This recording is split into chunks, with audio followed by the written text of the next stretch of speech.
I have credit card debt and the money to pay it off, but I'm going to pay it off over time instead. Why? I'll explain everything after the intro.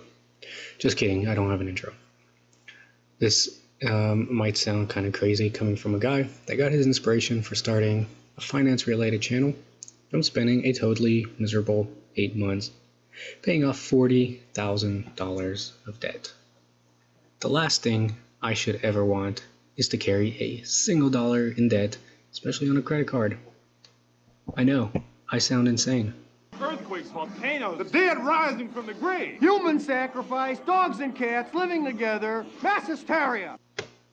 Here's why I am choosing, in this specific situation and in this unprecedented time of ours, to pay the balance off over a few months rather than all at once. Lately, I have been holding cash as it comes in rather than investing heavily. I also recently, through a somewhat humorous series of events that I explained in the last couple of videos, accumulated a credit card balance. This has put me in a position where I have debt, but I also have the money to pay it off. However, if I do that, I will no longer have that cash, obviously. In this economic crisis, I have decided that it is a wise decision to have cash handy at all times. So rather than burn the cash, then try to recoup that cash as fast as possible, I am paying the balance off as fast as possible, while also always having a cash cushion.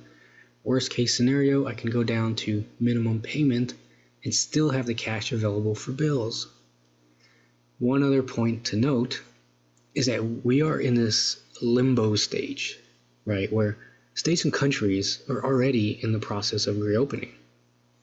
But at the same time, we have tens of millions, just in this country, tens of millions of unemployed.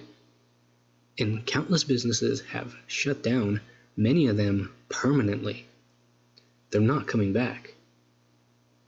So if in a month or two, it looks like the sun is peeking out from behind the clouds and the economy is somewhat safe, I may go ahead and just pay the rest of the balance right then and there. What this means is I also get to keep at least some of that cash, because obviously the balance in a month or two will be less than what it is now. So my takeaways from this are: number one, ideally don't get into a situation where you have debt. Number two, cash on hand can really help you sleep better at night. This is important, and I really want to stress it. And if you're hearing it from a guy who has been running a very lean operation to maximize invested money. This is a lesson learned for me going forward. I will definitely be giving cash the respect that it deserves and the place that it deserves as part of a responsible, sustainable, and robust portfolio built for financial independence and insulation from economic problems rather than simply income generation. Number three, keep an open mind and try to stay nimble in your approaches to your finances. Don't get wrapped around the axle with dogma and learn to roll with the punches. Sometimes eating a fee is a better option than finding yourself unemployed with the same bills but no cash. So thanks for watching. If there is a silver lining to this economic madness, for me, it's that I am learning what the FIRE mindset is really about. It's not just about making money while you sleep. It's like building your own little self-sustained fortress that can protect you from attacks.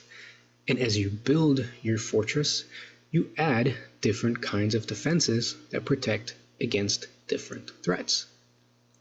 I'd love to hear in the comments what defenses you have. Help the rest of us out by letting us know what defenses we should be adding to our fortress.